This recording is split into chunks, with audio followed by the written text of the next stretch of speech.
Brazil చేరుకున్న ప్రధాని Modi. Rio ఎయిర్పోర్టులో మోడీకి ఘన స్వాగతం. 4 రోజుల పాటు బ్రెజిల్లో పర్యటించనున్న మోడీ 17వ బ్రిక్స్ సదస్సుకు హాజరు కానున్న మోడీ. తొలి ఏకాదశి సందర్భంగా చంద్రబాబు, నారా లోకేష్ శుభాకాంక్షలు. తెలుగు ప్రజలకు శుభాకాంక్షలు తెలుపుతూ ట్వీట్. తెలంగాణలో నేటి నుంచి వన మహోత్సవం. ప్రొఫెసర్ జయశంకర్ యూనివర్సిటీ ప్రాంగణంలో మొక్కను నాటి వన మహోత్సవాన్ని ప్రారంభించనున్న ముఖ్యమంత్రి రేవంత్ రెడ్డి. ప్రభుత్వ విద్యకు బ్రాండ్ అంబాసిడర్లుగా మారిన టీచర్లకు నారా లోకేష్ అభినందనలు. ప్రభుత్వ పాఠశాలల్లో తమ పిల్లలను చదివిస్తున్న టీచర్లను ఎక్స్ వేదికగా అభినందిస్తూ పోస్టు చేసిన నారా లోకేష్. కొత్త రాజకీయ పార్టీ పెట్టిన ప్రపంచ కుబేరుడు. టెస్లా అధినేత ఎలన్ మస్క్ అమెరికా పార్టీ పేరుతో కొత్త పార్టీ. బిగ్ బ్యూటిఫుల్ బిల్లును వ్యతిరేకించిన మస్క్. యుద్ధం తర్వాత తొలిసారిగా ప్రజల ముందుకు ఇరాన్ సుప్రీం లీడర్ ఖమేనీ. రాజధానిలోని టెహ్రాన్లోని ఒక మసీదులో జరిగిన మతపరమైన కార్యక్రమంలో పాల్గొన్న వీడియో విడుదల చేసిన ఇరాన్ ప్రభుత్వం. తెలంగాణలో ప్రభుత్వంపై సోషల్ మీడియా వేదికగా నిప్పులు చెరిగిన కేటీఆర్. రైతు భరోసా లేదు, రైతు రుణమాఫీ లేదు, అప్పు చేసి వ్యవసాయం చేద్దామంటే ఆఖరికి ఎరువులకు కూడా కరువు వచ్చింది. ఎరువు ఇవ్వలేని స్థితిలో ప్రభుత్వం ఎందుకుంది? ఈ నెల 9న బీహార్ బంద్కు ఆర్జేడీ పిలుపు. ఓటర్ల జాబితా తప్పుల తడకగా ఉందని ఆందోళన. ఎన్నికల కోసమే అధికార పార్టీ కుట్రలు చేస్తుందని ఆరోపిస్తున్న ఆర్జేడీ. నెల్లూరులో ప్రారంభమైన రొట్టెల పండుగ. స్వర్ణాల చెరువు దగ్గర భారీగా ఏర్పాట్లు. రొట్టెల పండుగకు తరలి వస్తున్న భక్తులు, ప్రజలు. రేపు రొట్టెల పండుగలో పాల్గొనున్న మంత్రి నారా లోకేష్. బీజేపీ చీఫ్ రామచంద్రరావుకు మంత్రి పొన్నం లేఖ. సీఎం రేవంత్ కు రామచంద్రరావు లేఖ రాయడం విడ్డూరంగా ఉందన్న పొన్నం. 11 ఏళ్లలో మోడీ సర్కార్ దేశానికి ఒరగబెట్టిందేమీ లేదు. మదనపల్లిలో ఫార్మసీ విద్యార్థిని అదృశ్యం. ఫీజు కోసం కాలేజీ యాజమాన్యం వేధించిందని మనస్తాపం. శ్వేతశ్రీ గదిలో సూసైడ్ నోటు లభ్యం. మహతి ఫార్మసీ కాలేజీ యాజమాన్యంపై ఫిర్యాదు. ఎస్ఆర్ నగర్లో బాలాజీ క్యాబ్స్ మోసం. సెకండ్ హ్యాండ్ కార్ల కోసం డబ్బులు కట్టించుకుని వాహనం డెలివరీ చేయని బాలాజీ క్యాబ్స్. కార్లను స్వాధీనం చేసుకుంటున్న ఫైనాన్స్ కంపెనీ. పోలీసులను ఆశ్రయించిన బాధితులు. కేంద్ర మంత్రి నితిన్ గడ్కరీ కీలక వ్యాఖ్యలు. దేశ సంపద కొంతమంది సంపన్నుల చేతుల్లోనే ఉంది. దేశంలో పేదలు పెరిగిపోతున్నారన్న ఆందోళన.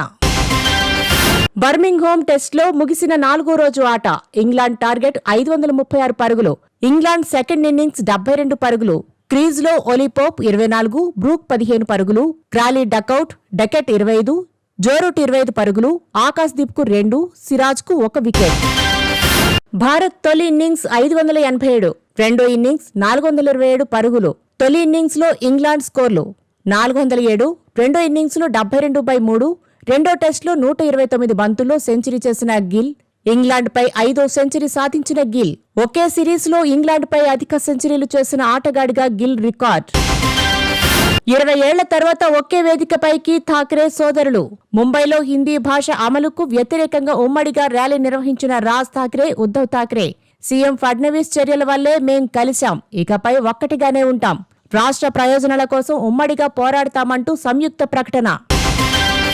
అమెరికా టెక్సాస్లో భారీ వరదలు. ఉప్పొంగిన గ్వాడలూప్ నది, 27 మంది మృతి. వేసవి శిక్షణ శిబిరాల్లోని 23 మంది పిల్లలు గల్లంతు. క్రికెట్ అండర్-19లో వైభవ్ సూర్యవంశీ రికార్డు. వన్డేల్లో అత్యంత వేగంగా చిన్న వయసులో సెంచరీ చేసిన బ్యాటర్గా వైభవ్ సూర్యవంశీ రికార్డు.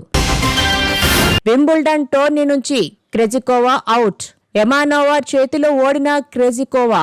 ప్రీ క్వార్టర్స్లోకి సిన్నర్, జకోవిచ్, స్వైటెక్. ఆసియా కప్కు అర్హత సాధించిన మహిళా అవుట్పుట్ బాల్ జట్టు. థాయిలాండ్పై 2-1 తేడాతో భారత్ విజయం. 2026 ఆసియా కప్ ఫైనల్స్కు అర్హత సాధించిన భారత్. మహిళల టీ20లో భారత్పై ఇంగ్లాండ్ విజయం. 5 పరుగుల తేడాతో భారత్పై ఇంగ్లాండ్ గెలుపు.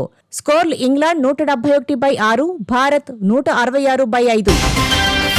రైల్వే రిజర్వేషన్ల విధానంలో కొత్త మార్పు. 8 గంటలు ముందుగా రైల్వే రిజర్వేషన్ చార్ట్. రేపటి నుంచి దక్షిణ మధ్య రైల్వేలో అమలు. భారత్ బంగ్లాదేశ్ సిరీస్ 2026 సెప్టెంబర్కు వాయిదా. బంగ్లాదేశ్లో శాంతి భద్రతల సమస్యతో సిరీస్ వాయిదా. బీసీబీతో మాట్లాడి సిరీస్ వాయిదా వేశామన్న బీసీసీఐ. తిరుమలలో ఈ నెల 15, 16న బ్రేక్ దర్శనాలు రద్దు. 15న కోయిల్ ఆళ్వార్ తిరుమంజనం, 16న ఆనివార ఆస్థానం. హైదరాబాద్ బోరుబండలో ఘోరం 3 రోజుల క్రితం ఆలయంలో చోరీ. ఈ సొమ్ముతో ఫుల్లుగా మద్యం తాగి భార్యపై విచక్షణారహితంగా దాడి. చెప్పకుండా పుట్టింటికి వెళ్లిందని కొట్టి చంపిన భర్త.